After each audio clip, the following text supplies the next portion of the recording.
ذہنی طور پر تندرست کیا ہے تو پھر اس کے ذمہ کوئی ذمہ داریاں ہیں۔ آپ سنتے رہتے ہیں کہ ماں باپ کی یہ حقوق ہیں، بیوی کے شوہر پر بیوی کے اس طرح کے حقوق ہیں، بچوں کے حقوق ہیں، ہمارے ذمہ پڑوسیوں کے حقوق ہوتے ہیں، اگر کوئی استاذ ہے تو اس کے ذمہ شاگردوں کے حقوق ہیں، شاگردوں کے ذمہ اساتذہ کے حقوق ہوتے ہیں۔ یہ اللہ تعالیٰ نے ذمہ داریاں لگائی، اور یہ ذمہ داریاں انسان کے وقت کو قیمتی بھی کر دیتی ہے اور خوبصورت بھی بنا دیتی۔ جو لوگ اپنی ذمہ داریوں میں لگے رہتے ہیں وہ فعال زندگی گزارتے ہیں، متحرک رہتے ہیں، کوئی نہ کوئی کام کر جاتے ہیں زندگی میں۔ بس سمجھ لیجئے جس طرح ہمارے ذمے باقی سب لوگوں کے حقوق ہیں، اسی طرح ہمارے ذمے ہمارے نبی کریم علیہ السلام کے بھی حقوق ہیں۔ اللہ تعالیٰ نے ہمارے ذمے بحیثیت امتی کے کچھ حقوق رکھے، وہ حقوق ہم نے ادا کرنے ہیں، ان حقوق کا ہم نے پاس اور لحاظ کرنا ہے۔ قرآن مجید میں اللہ تعالیٰ نے فرمایا ہے کہ اِنَّا أَرْسَلْنَاكَ شَاهِدًا وَمُبَشِّرًا وَنَذِيرًا، بے شک ہم نے آپ کو گواہ بنا کے بھیجا ہے، خوشخبری دینے والا اور ڈر سنانے والا بنا کے بھیجا ہے۔ لِتُؤْمِنُوا بِاللَّهِ وَرَسُولِهِ، تاکہ لوگ اللہ پر ایمان لائیں اور اللہ کے رسول پر ایمان لائیں۔ وَتُعَزِّرُوهُ وَتُوَقِّرُوهُ، پھر معبود کی تعظیم و توقیر کرے، وَتُسَبِّحُوهُ بُكْرَةً وَأَصِيلًا، پھر صبح و شام اللہ کی پاکی بیان کرے۔ اللہ تعالیٰ نے اس آیہ کریمہ میں بھی بیان فرمایا کہ پہلا حق یہ ہے کہ اللہ اور اس کے رسول پر ایمان لایا جائے۔ مضبوطی ایمان یعنی انسان ذہنی طور پر، قلبی طور پر اس وقت بہت مطمئن ہوتا ہے اور پروقار ہوتا ہے جب وہ کامل مومن ہوتا ہے۔ اللہ رسول کے وعدوں پر، رب رسول کی ذات پر اس کا ایمان مضبوط ہوتا ہے، تو پھر اللہ تعالیٰ اسے قوتیں اور ہمتیں اور طاقتیں عطا کرتا ہے۔ مضبوطی ایمان، بھئی آپ لوگ مہربانی کریں یہ چھوڑ دیں، کھول دیں، اگر اس کو کھولنا ہے تو اب اتنا وقت تو نہ لگائیں، پیر مولوی تو آتے رہتے ہیں، مسجد کا احترام بہت زیادہ، نعرہ تکبیر، نعرہ رسالت، بالکل خاموش ہو جائے، کوئی نہ بولے، چپ کر دیں۔ یہ جو بچے باتیں کر رہے ہیں یہ محفل کا تقدس نہیں سمجھ رہے، بالکل بیٹا خاموش ہو جائے، آپ سمجھیں یہ احترام کتنے۔ اور یہ چپ کرانے والے بھی اگر ان کو تھوڑا نظر انداز کریں گے تو پھر بھی مسئلہ حل ہو جائے گا۔ یہ بھی تھوڑی توجہ زیادہ دینے سے نا تب بھی معاملہ بعض اوقات زیادہ ہو جاتا ہے، وہ کئی دفعہ چپ کرانے والوں کی آواز زیادہ ہو جاتی ہے، ایسا بھی ہوتا ہے۔ آپ تھوڑی توجہ کریں، میری طبیعت پر موسمی اثرات ہیں، تھوڑا بوجھ بھی ہے اور مسلسل سفر بھی ہے، مسئلے دو ہی تھے پر عمر بھر حل نہ ہوئے، ایک نیند پوری نہ ہوئی، دوسرا خواب مکمل نہ ہوئے۔ آپ مجھے موقع دے میں آپ سے بات کر سکوں۔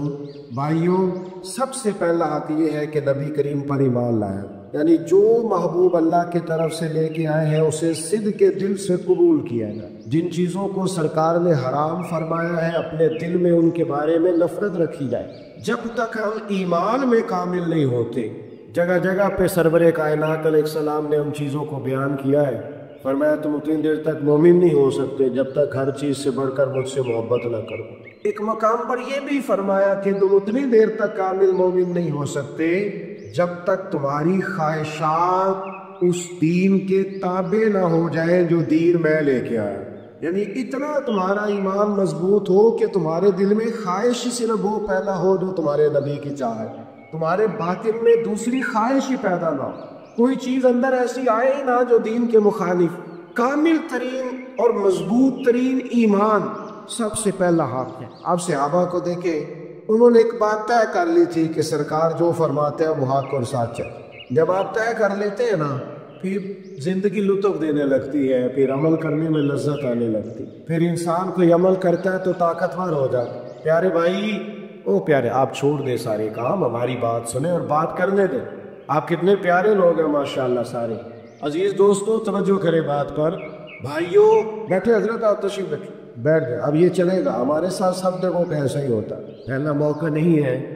کئی جگہوں پہ تو ایسا بھی ہوتا ہے کہ وہ اہلیان محبت تقریر نہیں کرنے دیتے، ہمیں دعا کر کے محفل ختم کرنی پڑتی ہے۔ بہت سارے لوگ ٹائپ کے لیے کہتے ہیں تو میں اپنی مجبوری ظاہر کرتا ہوں۔ میں کہتا ہوں کچھ مجبوریاں ایسی بن گئی ہیں کہ بہت ساری جگہوں پہ جانا ممکن ہی نہیں رہا، صورت ہی کچھ ایسی ہو جاتی ہے۔ اللہ تعالیٰ جزائے خیر دے آپ حضرات کو۔ تو آپ سمجھ رہے ہیں ماحول کی نزاکت کو، آپ توجہ کریں، جو بات ہو سکتی ہے تھوڑے وقت میں کر لوں۔ نبی کریم صلی اللہ تعالیٰ علیہ وسلم نے ہو گیا، یہ چلے گا، میں نے عرض کیا نا ہمیں بھی آپ تشریف ہے. ماشاء اللہ ماشاء اللہ ماشاء اللہ. لوگ جمع ہو گئے، مسلمان بھی، یہودی بھی، دیگر مذاہب کے لوگ بھی. پنچایتوں میں اس طرح ہوتا ہے کہ لوگ ایک جملہ کہہ دیتے ہیں، کہتے ہیں اگر ایک بندہ بھی کہہ دینا، فلانا بندہ کہہ دے تو میں یہ بات ماننے کو تیار ہوں. تو اس یہودی نے بھی گویا ایک ایسی پہیلی چھوڑی. کہنے لگا آپ کے دین میں طریقہ کیا ہے؟ تو فرمایا گواہ پیش کیے جاتے ہیں. کہنے لگا اگر ایک بندہ بھی کہہ دینا کہ میں نے گھوڑا آپ کے ہاتھ بیچا ہے تو میں دے دوں گا. اب وہاں تھا ہی کوئی نہیں، کہے کون؟ حضرت ابو خزیمہ رضی اللہ تعالیٰ عنہ اس مجمع میں موجود تھے. ہاتھ کھڑا کر کے کہنے لگے یا رسول اللہ میں دیتا ہوں نا گواہی. انہوں نے گواہی دے دی، اس کا مطالبہ پورا ہو گیا. سرکار نے گھوڑا لیا. محبوب نے بعد میں پوچھا کہ آپ نے تو دیکھا نہیں تھا، تو گواہی کیا دے دی؟ تو حضرت ابو خزیمہ کا جواب سنیے کہ یا رسول اللہ وہ جو آسمان کی خبریں، اس بات کا ترجمہ یہ ہے کہ یا رسول اللہ نہ دوزخ دیکھی، نہ جنت دیکھی، نہ فرشتے دیکھے، ہم نے تو رب بھی نہیں دیکھا. تو آپ کے کہنے پر اتنی بڑی گواہیاں دے دیا تو گھوڑا تو چیز ہی کوئی نہیں. ہمیں تو آپ کی بات پر ایمان ہے، بس آپ نے جو فرما دیا. ساڈے نبی دی زبان ساڈے واسطے قرآن. اور فاضل بریلوی کہتے ہیں وہ زبان جس کو سب کن کی کنجی کہے، اس کی ناخذ حکومت پہ ناقص. یہ ایمان ہے کہ جو سرکار فرما دے، جو نبی پاک کہہ دے. آج نہ ہوا یہ ہے کہ کمزوری پیدا ہوئی ہے لوگوں کے یقین میں. آپ کو پتہ ہے دھوکے باز کہاں داخل ہوتا ہے؟ دھوکے باز وہاں داخل ہوتا ہے جہاں چند لالچی موجود ہوتے ہیں. اسے محسوس ہوتا ہے کہ میں تھوڑا سا بھی ان کو لالچ دوں گا تو میرے دھوکے میں آ گئے. یہ بد مذہب، یہ بد عقیدہ، یہ قادیانی، یہ ملحد، یہ وہاں داخل ہوتے ہیں جہاں دیکھتے ہیں نا کہ کوئی یقین کی تھوڑی سی کمزوری ہے.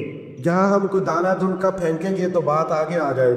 اگر ہمارے ایمان ہو جائے نا مضبوط، طاقتور، اور ہم فکری طور پر توانا ہو جائے، توانا، آپ یقین کریں پھر تو کسی کو طاقت ہی نہ ہو، جرت ہی نہ ہو. ہم نے چونکہ ساری زندگی سیکھا نہیں عقیدے کو، نظریے کو، مزاج کو، اور ہم نے ساری زندگی شکوے کر کے پیچھے ہٹ گئے. گزارش کرتے رہے علماء کی کوئی مطالبہ نہیں، بس جمعے والے دن وقت پہ آ جایا کرو. اتنی بات بھی ہم نے توجہ سے نہیں سنی. اس کے نتائج بھگتنا پڑے.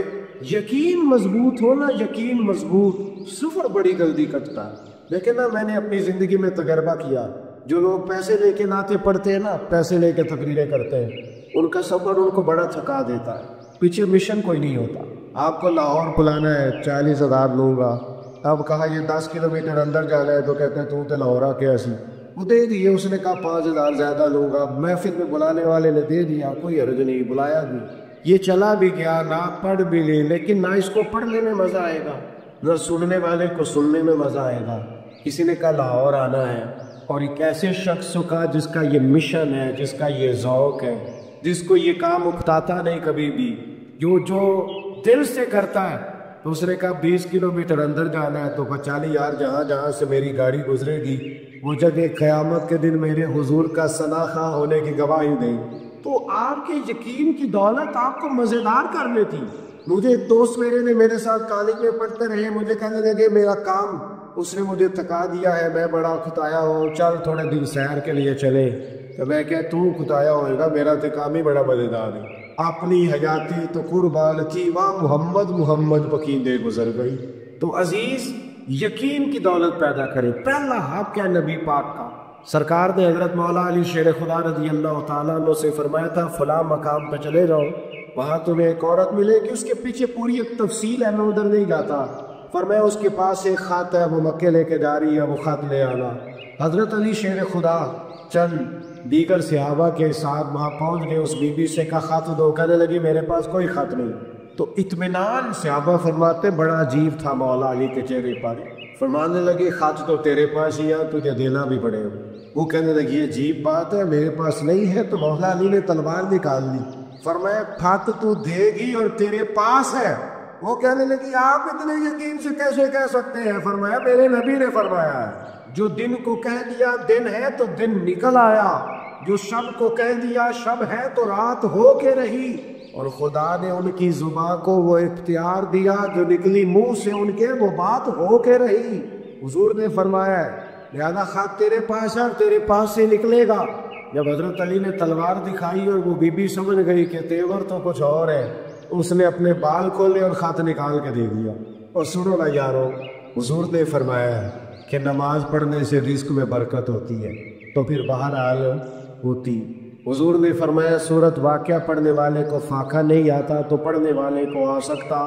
نبی پاک نے فرمایا سورت بقرہ پڑھنے سے گھر سے جن اور شیطان بھاگ جاتے ہیں، تو بہرحال پھر صرف نا ایمان کی مضبوطی پیدا کریں، تقوی کی مضبوطی پیدا کریں۔ ہمارے ہاں یہ ہوتا ہے کہ وہ قوت فیصلہ کوئی نہیں، کروں نہ کروں، چلو نہ کروں۔ جب آپ نے فیصلہ ہی نہیں کیا، کمزور ہے، تو آگے کیسے بڑھیں گے؟ سب سے پہلا حق۔ دوسرا حق نبی پاک کا ہے تعظیم کی جائے، سرکار توقیر کی جائے، حضور کا ذکر پاک کریں تو اس کی بھی تعظیم ہے۔ جوش خطابت میں یا جوش لقابت میں آپ اپنے لفظوں کی حرمت نہ بھولیں۔ آپ بڑے غصے میں بھی کبھی دین کی بات کریں، کسی وقت بحث میں بھی، تب بھی آداب کا کبھی بھی آپ لحاظ چھوڑے نہ، کبھی بھی۔ صحابہ نہ ایمرجنسی میں بھی سرکار کا ادب نہیں بھولتے۔ ابھی میرے بھائی ہیں، انہوں نے میرا نام لیا تو بڑے القابات کے ساتھ انہوں نے مجھے بلا لیا، حالانکہ من آنم کے من دانم، مجھے اچھی طرح پتہ ہے میں کس حیثیت کا آدمی ہوں، کبھی کسی غلط فہمی میں مبتلا نہیں ہوا۔ انہوں نے بڑے القابات لیے، لیکن اگر ایمرجنسی ہو تو پھر یہ میرے القاب بھولیں گے۔ یعنی خدا نہ خواستہ یہ پیچھے کرتے کو آگ لگ جائے تو یہ کیا کہیں گے، مفکر ملت، پیر طریقت، اتنی دیر میں آگ چاہے کام کر جائے اپنا۔ ایمرجنسی میں القاب یاد نہیں رہتے، لیکن صحابہ کو ایمرجنسی میں بھی یاد رہتا۔ غار ثور میں حضرت صدیق اکبر کے پیر پر سانپ نے ڈس لیا تو سرکار نے فرمایا کیا ہوا؟ انہوں نے فٹافٹ یہ نہیں کہا سانپ سانپ، اسی پنجابی چاہ کہتے سانپ دی تے دہشت ہی بنی ہوئی۔ انہوں نے فوراً نہیں کہا سانپ سانپ سانپ سانپ، یہ نہیں فرمایا، بلکہ کہا یہ کیا ہوا پیر میں؟ تو لہجے کا حسن پوری جگہ برقرار ہے۔ کہنے لگے فدا کا ابی و امی یا رسول اللہ، حضور میری ماں بھی قربان ہو، میرا باپ بھی قربان ہو، یا رسول اللہ وہ میرے پیر پر سانپ نے ذرا ڈس لیا۔ ایمرجنسی میں بھی۔ اور کچھ لوگ کچھ بات پوچھتے ہیں تو ایک مخصوص مفہوم پہ بات کرتے ہیں، لیکن سرکار کا ادب یہ ہے کہ کوئی کسی مفہوم میں بھی بات کرے۔ دو بھائی بیٹھے ہو تو چھوٹا بڑا مالدار ہے، پڑھا لکھا ہے، اور بڑا کمزور ہے، زیادہ پڑھا بھی نہیں مالدار بھی نہیں، تو جب دونوں سے پوچھا جائے گا بڑا کون ہے تو رتبہ پوچھا جاتا ہے کہ عمر پوچھی جاتی ہے۔ اور کئی چھوٹے بھائی لگ بڑے رہے ہو کے اس وقت جب پوچھا جائے کہ آپ میں سے بڑا کون ہے تو اس سے رتبہ مراد ہوتا ہے۔ عمر سب کو پتہ ہے، عمر پوچھنا ہے۔ حضرت عباس رضی اللہ تعالیٰ عنہ نبی کریم علیہ السلام کے چچا ہیں، ان پر کسی نے سوال کیا کہ آپ بڑے ہیں کہ یا سرکار بڑے ہو؟ تو جب یہ لفظ پوچھے، جو پوچھ رہا ہے اسے بھی پتہ ہے کہ وہ نبی ہے، رتبے کو جانتا ہے، اسے خبر ہے، بالکل سادہ بات ہے کہ اس نے عمر پوچھی ہے۔ اس نے کہا آپ بڑے ہیں کہ سرکار بڑے ہیں، لیکن بات چونکہ حضور کی ہو رہی ہے تو ایک ایک حرف سجڑ دے نادا سالو دستا وانگ قرآن ہے، آپ بڑے ہیں کہ سرکار؟ حضرت عباس نے اسی وقت اپنے لہجے کو وہ کیا جو ادب والوں کا لہجہ ہوتا ہے، انہوں نے اسی وقت وہ سارے وضو کر لیے جو ذکر رسول کے وقت ضروری ہوتے ہیں۔ کیا جواب ہے، اور جواب میں کیا معنویت ہے۔ کبھی اسے کھولا جائے نا، ہم تقریریں سنتے ہیں پڑھتے ہیں، لیکن کبھی اسے کھولا جائے تو کئی دنوں تک طبیعت پر کیف رہتا ہے۔ آپ پڑھے ہیں کہ سرکار؟ سرکار کے چچا حضرت عباس فرمانے لگے اس شخص سے، کہنے لگے یار بڑے تو حضور ہی ہیں، پیدا پہلے میں ہوا تھا، وہی بڑے ہیں، میں پیدا پہلے میں ہوا تھا۔ آپ کو تعظیم نہیں بھولنی۔ ہمارے سیاستدانوں کو نا سیاسی تقریریں بڑی سونی آتی ہیں، لیڈر کا نام لیں گے تو سارا یاد ہوگا، قائد جمہوریت اور فلانا اور قائد عوام اور پتہ نہیں کیا کیا، لیکن یہ کبھی آپ سیاسی جلسوں میں بھی دیکھیں حضور کا نام لیتے ہوئے انہوں نے ساری زندگی یہ سلیقہ نہیں سیکھا کہ مدینے والے کا ذکر کیسے کریں۔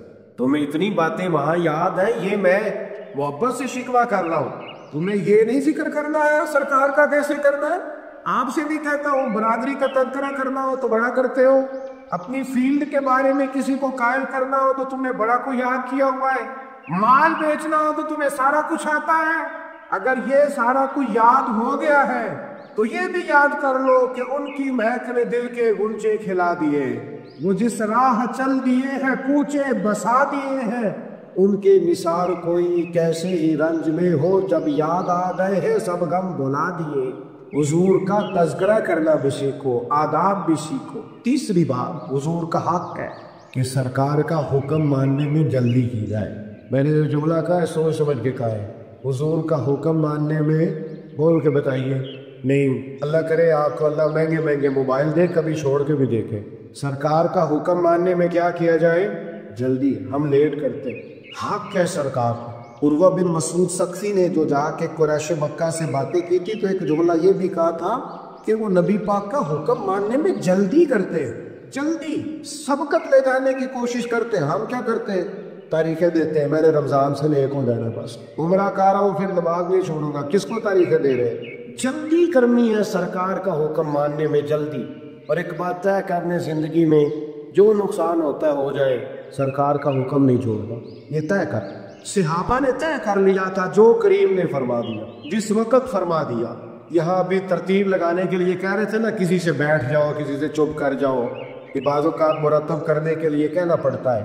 حضور خطبہ جمعہ ارشاد فرما رہے تھے تو بیان فرماتے فرماتے ایک شخص پڑا ہو گیا تو سرکار نے فرمایا بیٹھ جاؤ، نام نہیں لیا، بیٹھ جاؤ۔ ایک صحابی مسجد کے دروازے پہ تھے، بلکہ ایک تو بنو غنم میں تھے، ابھی کانوں میں آواز گئی بیٹھ جاؤ، وہیں بیٹھ گئے۔ بھائی آپ سے تو کہا ہی نہیں تھا، سرکار نے نام تو نہیں نہ لیا۔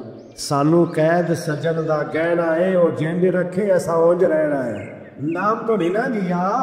سانو قید سجن دا گہنا ہے، قید سجن دا، باقی بڑے آزاد لوگ ہیں پرواہ نہیں کرتے، پر قید سجن دا گہنا ہے وہ جنج رکھے ایسا اونج رہنا۔ اور اس کا وہ مزہ لیتے تھے غلامی کا۔ غلامی کا بھی ایک مزہ ہوتا ہے، تابع داری کا بھی ایک ہے کہ لوگ بعض اوقات تنقید کرتے ہیں نا تو ہماری ملاقاتیں رہتی ہیں۔ بعض اوقات ہمارا ایک بڑا لبرل سا مزاج رکھنے والا صحافی ایک دفعہ مجھے مل گیا تو کہنے لگا یہ پیری مریدی کیا ہے؟ میں نے کہا یہ چکھنے پہ پتہ چلتا ہے، یہ بتانے میں سمجھ ہے، کچھ چیزیں ایسی ہوتی ہیں جو چکھنے سے سمجھ آتی ہے، بتانے سے سمجھ۔ میں نے کہا یہ آپ کو میں سمجھا نہیں سکتا، ہاں کچھ چیزیں ایسی ہیں جو صرف چکھنے سے سمجھ میں آتی ہیں۔ یہ میں نے اسے کہا کوئی ایسا ٹیچر جس کو آپ اپنا محسن جانتے ہو، تو اس نے لیا ایک نام، کہنے لگا میں نے اپنے بچوں سے بھی کہا ہم اس کا احسان نہیں دے سکتے، اس بندے کے گھر کا بھی خیال رکھنا۔ میں کہ ایویں پیری مریدیا میں یہ جو ہوتا ہے نا تھوڑا بہت، یہ میرا محسن ہے، ہمارے بھی کچھ محسن ہیں، انہوں نے ہمیں دین کا راہ دکھایا ہے، تو ہم نے بھی کہا ہے کہ بھئی اصلہ نال جو نیکی کریے پھر وہ نسلہ تاگ نہیں بھول دے۔ بھئی اتنی سی بات ہے، ایک غلامی کا بھی مزہ ہے۔ ویسے آپ سے ایک بات کروں، 3 لوگ جو ہوتے ہیں وہ مرید نہیں ہوتے۔ میری طرح کے بعد مولوی بھی مرید، مولوی زیادہ تر خلیفے ہوتے ہیں، مرید نہیں ہوتے، الا ماشاء اللہ۔ اپنی طرح کے لوگوں کی بات کر رہا ہوں، مرید ہونا اور ہے۔ حضرت امیر خسرو مرید خلیفہ نہیں تھے، مرید تھے۔ خواجہ نصیر الدین چراغ دہلوی خلیفہ ہیں۔ خواجہ نظام الدین صاحب پر آخری وقت آیا نا جب، تو آپ نے آواز دی، فرمایا کوئی خسرو کو بلاؤ۔ تو خواجہ نصیر الدین صاحب عرض کرنے لگے حضور چراغ حاضر ہے، فرمایا خسرو کو بلاؤ۔ حضور چراغ حاضر ہے، آنکھیں بند کر لی۔ تیسری دفعہ دیر کے بعد آنکھیں کھول کے کہا کوئی میرے خسرو کو بلائے۔ حضور چراغ حاضر ہے، فرمایا خلافت چراغ کو دیتا ہوں، لیکن خسرو سے کہنا نظام الدین تمہارا ہی رہے، نظام تمہارا رہے، خلافت دیتا ہوں۔ میں ایک خاص عنوان پر بات کر رہا ہوں، میں یہ نہیں کہہ رہا کہ یہ لوگ ٹھیک، بڑا اعتبار بندہ کرتا ہے کسی پر تب بھی اسے خلافت دیتا ہے، بڑا اعتبار ہوتا ہے، میں وہ بات نہیں کر رہا، لیکن جس پہلو میں کر رہا ہوں وہ اہل نظر میری بات سمجھ رہے ہیں۔ بعض اوقات لوگ مرید نہیں ہوتے، سیدھے سیدھے خلیفے ہوتے ہیں، اور پھر کیا کرے، وہ ادھر بھی جا رہے ہیں تو ادھر بھی جا رہے ہیں، تو اس کا مطلب ہے کہیں بھی نہیں جا رہے، بڑے ہوئے بیچارے رہتے ہیں۔ اس طرح بھی بہت سارے لوگ۔ غلامی کا بھی ایک مزہ ہے، اگر وہ لگ جائے نا۔ حضرت امام احمد بن حنبل غلام خرید کے لائے تو فرمایا تیرا نام کیا ہے؟ تو کہنے لگے سونے غلاموں کے نام تو نہیں نہ ہوتے، آپ کسی اور کو بھی پکاریں گے تو میں سمجھوں گا مجھے ہی بلا رہے ہیں۔ تو فرمایا مجھے تو وقت ہو گیا اس کی پہلی بات پر ہی، یہ کمرے پسند کر لو کہاں رہو گے؟ کہنے لگا سونے غلاموں کے نخرے تو نہیں نہ ہوتے۔ فرمایا کھاؤ گے کیا حضور؟ پھر وہی بات۔ تو فرمایا اٹھ پھر سینے سے لا کر تجھے آزاد کرتا ہوں، تو غلام نہیں تو